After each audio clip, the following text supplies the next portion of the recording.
너무나 많이 알고 계실 것 같은 사례일 것 같은데요. 이 블랙락은 전 세계에서 우리나라 치면은 올해 연말 기준으로 거의 한 1경 정도나 되는 돈을 운용을 하는 세계에서 가장 큰 자산 운용 회사입니다. 이 회사의 회장이신 레리 핑크, 로렌스 핑크 이 회장님께서 말 한마디면 굉장히 많은 영향을 미칠 수밖에 없는 상황인 거죠. 그런데 이 회장님께서 2018년도부터 이제는 투자의 기준을 바꾸겠다라는 말씀을 하시게 됩니다. 그래서 2018년도에 이제 금융이 변하고 있다. 어떻게 변하냐면요. 지속 가능성에 무게중심을 두겠다라는 이야기를 2018년도에 하게 됩니다. 그리고 2019년, 20년, 21년, 올해까지 계속해서요. 이 연례서안에 많은 메시지를 전하고 있습니다. ESG, 즉 환경과 사회 거버넌스를 잘할 것을 요구를 하고 있고요. 좀 더 구체적으로는 지속 가능성 확보를 어떻게 하고 있는지를 TCFD나 SASB 기준으로 공시할 것을 말하기도 합니다.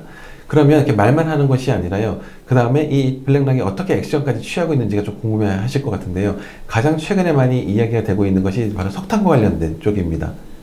석탄과 관련된 사업에 투자하거나 아니면 대출해주거나 해서 전체 수익의 또는 매출의 25% 이상을 석탄과 관련된 곳에 비즈니스를 하고 있는 그런 곳들은 이제 엄격하게 투자를 제한을 하겠다. 우리가 투자하고 있는 지분들의 어떤 의결권을 행사하겠다는 것들을 이야기를 하고 있다는 것이고요. 그리고 이와 동시에 이 석탄 외에도 여러 가지 환경적인 문제나 사회적인 문제, 특히나 요즘에는요, 이 블랙락은 기후위기에 굉장히 많은 관심을 갖고 있습니다. 이 석탄과 관련된 문제도요, 기후위기에 밀접한 연관이 있는 산업이다 보니까 강하게 이야기를 하고 있고요. 이 석탄을 포함해서 기후위기와 관련된 계속해서 자극적인 메시지를 보내고 이 기후위기에 우리가 적극적으로 대응하지 않으면 우리 블랙락, 우리 자산을 운용하는 우리 투자자, 기관 투자자 입장으로서는 더 적극적으로 의결권을 참여하겠다라고 얘기를 하는 거죠. 이렇게 계속 강하게 메시지를 전하고 있는 중인데요. 또 한 가지 이 블랙락이 다 좋은 것만 하고 있는 것이 아니라 약간 비판의 목소리도 있습니다. 그러면 이 기후변화에 영향을 미치는 것이 이 석탄도 있지만요, 석유도 있고요. 또 요즘에는 이 메탄가스도 있습니다. 최근에 우리 11월 초죠. 11월부터 약 2주간 영국의 글래스고에서 COP26이라는 기후변화와 관련된 당사국 총회가 있었습니다. 우리나라에서도 문재인 대통령이 참가를 했었죠.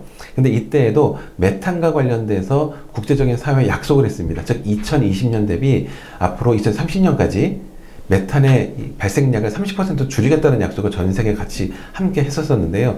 블랙락은 아직까지는 메탄에 대해서 강하게 이야기를 안 하고 있습니다. 즉 기후위기에 대해서 많은 메시지를 전하고 있지만 아직까지는 몇몇 산업군에 대해서 이야기를 하고 있고요. 아직까지는 그렇지 않은 산업군도 있다 보니까 실제로 블랙락이 제대로 하고 있는 건 맞느냐, 또 정말 진정성을 가지고 이러한 ESG를 강조하고 있는 것이 맞느냐라는 또 이런 이야기를 또 듣는 그런 면이 일부 있기도 합니다.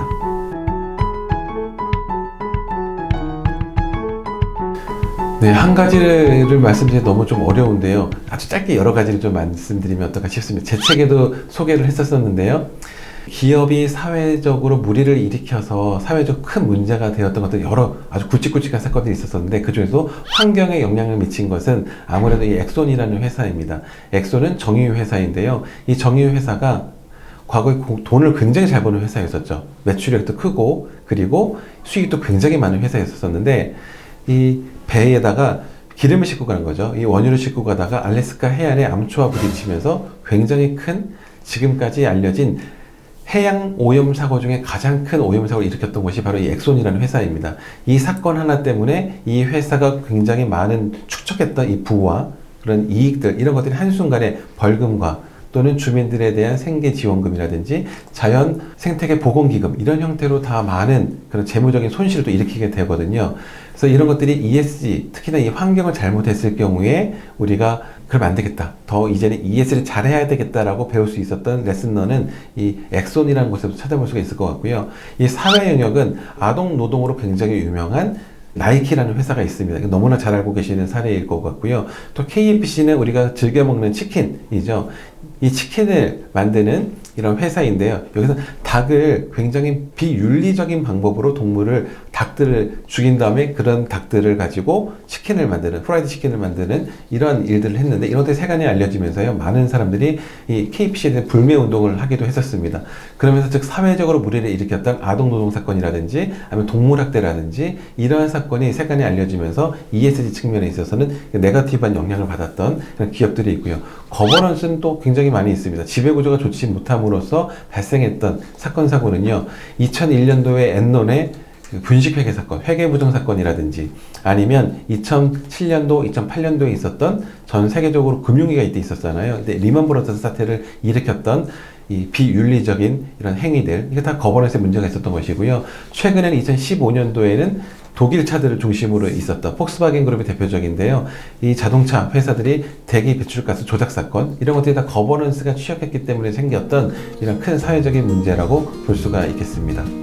닭을 굉장히 비인간적이 아니에요. 닭은 뭐라고 해야 돼요? 비닭적으로, 비동물적으로, 비윤리적인 방법으로 동물을